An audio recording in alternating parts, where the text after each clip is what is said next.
ಸಂತೋಷ್ ರಾವ್ ಹೋಟ್ಲಲ್ಲಿ cleaner, mentally imbalanced, mental patient. ಅವನಿಗೇನು ಗೊತ್ತಾಗೋದಿಲ್ಲ. ಅವನ್ನ ಹಿಡಿದಿದ್ದು ಯಾರು?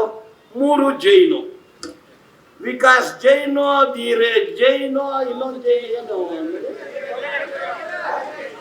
ಸುರೇಶ ಜೈನ್. ಜೈನ್ ಅಂದ್ರೆ ಎಲ್ರಿಗೂ ಗೊತ್ತಿದೆ ಹೆಸರುಗಳು.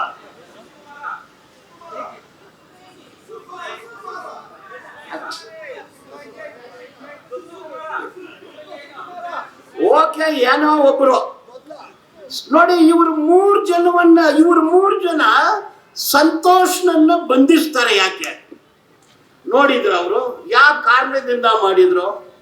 ಆಯ್ತು, ಸಂತೋಷ್ ರಾವ್ ಅತ್ಯಾಚಾರ ಮಾಡಿದಾನೆ ಅಂದು ಸ್ವರ್ಣ ಟಿವಿ ಅವರು ಹೇಳ್ತಾರೆ. ಅರುಣ ಗೋಸ್ವಾಮಿ ಕೂಡ ಅದನ್ನೇ ಹೇಳ್ತಾನೆ. ಸಂತೋಷ್ ರಾವ್ ಡಾಕ್ಟ್ರಿ ಹೇಳ್ತಾರೆ ಅವನಿಗೆ ಪಿಮೋಸಿಸ್ ಕಾಯಿಲೆ ಇದೆ, ರೇಪ್ ಮಾಡಕ್ ಆಗೋದಿಲ್ಲ ಅಂದು ಡಾಕ್ಟ್ರಿ ಹೇಳ್ತಾರೆ. ಅವನ ಮೇಲೆ ಗಾಯ ಇರಲಿಲ್ಲ, DNA ಮೆಟೀರಿಯಲ್ ಸಿಗ್ಲಿಲ್ಲ, ಫ್ಲೂಯಿಡ್ ಸಿಗ್ಲಿಲ್ಲ, ರಕ್ತ ಸಿಗ್ಲಿಲ್ಲ, ಆದ್ರೆ ಇವನೇ ಅತ್ಯಾಚಾರ ಮಾಡ್ದ ಅಂದು. ಈ ತರ ಹೇಳ್ಕೊಂಡು ಹೋದ್ರೆ ಇನ್ನು ಅರ್ಧ ಗಂಟೆ ಬೇಕಾಗುತ್ತೆ. ಇಷ್ಟಿಗೆ ಬಿಟ್ಟು ಇದು ಡಿರೈಲ್ ಮಾಡಿದ್ದು ಯಾರೆಂದು ನೋಡಿದ್ರೆ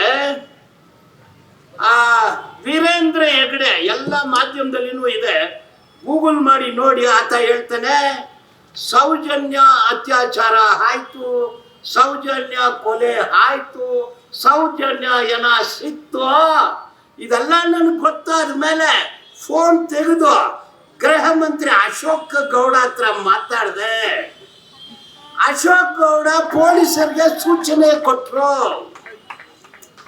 ಅಶೋಕ ಹೋಮ್ ಮಿನಿಸ್ಟ್ರು, ಗೃಹ ಮಂತ್ರಿ, ಅಲ್ಲಿರೋ ನಾಯಕನಿಗೆ ಸೂಚನೆ ಕೊಟ್ಟರು, ಭಾಸ್ಕರ್ ರಾವ್ಗೆ ಸೂಚನೆ ಕೊಟ್ಟರು, ದೊಡ್ಡ ಮನಿಗೆ ಸೂಚನೆ ಕೊಟ್ಟರು. ಅವರು ಪುಸ್ತಕ ರಿಕವರಿ ಮಾಡಿಲ್ಲ, ಒಲ ಉಡುಪು ರಿಕವರಿ ಮಾಡಿಲ್ಲ, ಛತ್ರಿ ರಿಕವರಿ ಮಾಡಿಲ್ಲ, ರಿಕವರಿ ಮಾಡಿದ DNA ಮೆಟೀರಿಯಲ್ FSLಗೆ ಕಳಿಸಿಲ್ಲ. ಈಗ ಗೊತ್ತಾಯ್ತಾ ಯಾರ ಕಾರಣ ಅಂದು? ಯಾರ ಕಾರಣ ನೋಡಿ? ಸೂಚನೆ ಕೊಟ್ಟಿದ್ದು ಯಾರು? ಈಗ ಕೃತ್ಯ ಆಗುತ್ತೆ, ಫೋನು ಹೋಗುತ್ತೆ, ರಿಟರ್ನ್ ಫೋನು ಪೊಲೀಸರಿಗೆ ಹೋಗುತ್ತೆ, ಸಾಕ್ಷಿ ನಾಶ ಆಗುತ್ತೆ. ಸೊ ಇಷ್ಟು ವಿಷಯಗಳು. ಹಾಗಂದ್ರೆ ಮತ್ತೆ ಏನ್ ಮಾಡ್ಬೋದು? ಮತ್ತೆ ರೀಇನ್ವೆಸ್ಟಿಗೇಷನ್ ಮಾಡಿ ಆ ನ್ಯಾಯಾಧೀಶರು ಜಡ್ಜ್ಮೆಂಟ್ ಅಲ್ಲಿ ಬರೆದಿದ್ದಾರೆ, it's a tainted investigation, fake investigation, bogus investigation. ಆ ಪೊಲೀಸ್ ಆಫೀಸರ್ ಮೇಲೆ ಆಕ್ಷನ್ ತಗೋಬೇಕಂದು ನ್ಯಾಯಾಧೀಶರು ಜಡ್ಜ್ಮೆಂಟ್ ಬರೆದಿದ್ದಾರೆ.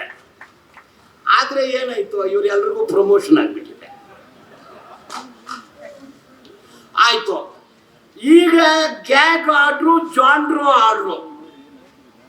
ಜಾನ್ಡ್ರೋ ಆರ್ಡರ್ ಅಂದ್ರೆ ಅದು patent right, intellectual property right. ನ್ಯಾಯಾಧೀಶರು ಜಾನ್ಡ್ರೋ ಆರ್ಡರ್ ಕೊಟ್ಬಿಟ್ರು. ನಾನು ಕೇಳಿದೆ ನ್ಯಾಯಾಧೀಶರ ಹತ್ರ, ಸ್ವಾಮಿ ರೇಪು, ಮರ್ಡರು, ಕಿಡ್ನಾಪ್ ಏನಾದ್ರು ಪೇಟೆಂಟ್ ರೈಟ್ ಕೊಟ್ಬಿಟ್ಟಿದ್ದೀರಾ ಅಂದು. 50 ಲಕ್ಷ ಖರ್ಚು ಮಾಡಿ ಒಂದು ಜಾನ್ಡ್ರೋ ಆರ್ಡ್ರು, ಗ್ಯಾಗ್ ಆರ್ಡರ್ ತಗೊಂಡ್ಬಿಟ್ರು. 50 ಲಕ್ಷ ಖರ್ಚು ಮಾಡಿ. ನಮ್ಮ ನವೀನ್ ಸೂರಜ್ ಅಲ್ಲಿ ನಿಂತ್ಕೊಂಡಿದ್ದಾರೆ ನೋಡಿ, ಅವ್ರು ಒಂದು ವಕಾಲತ್ ಹಾಕಿ ವಕಾಲತ್ ಫೀಸು ಇನ್ನ ಕೊಟ್ಟಿಲ್ಲ. ಅವರು ಒಂದು 10 ರೂಪಾಯಿ ಖರ್ಚು ಮಾಡಿ ಟೈಪ್ ಮಾಡಿ 50 ಲಕ್ಷ ರೂಪಾಯಿ ಆರ್ಡರ್ ಕಿತ್ತಾಕ್ಬಿಟ್ರು ನೋಡಿ. ಅದು ಕಮ್ಯುನಿಸ್ಟ್ ಅಂದ್ರೆ 10 ರೂಪಾಯಿಯಲ್ಲಿ ಕಿತ್ತಾಕ್ಬಿಡ್ತಾರೆ. ಅದು ಕಿತ್ತೋಗಿರೋ ಆರ್ಡರ್ ಕಿತ್ತೋಯ್ತು.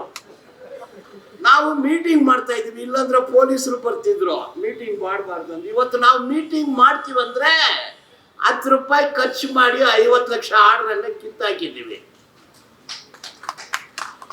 2023ನೇ ಇಸ್ವಿಯಲ್ಲಿ 2 ಆರ್ಡರ್, 2024ನಲ್ಲಿ 2 ಆರ್ಡರ್, 2025ರಲ್ಲಿ 3 ಎಲ್ಲ ಗ್ಯಾಗ್ ಆರ್ಡರ್.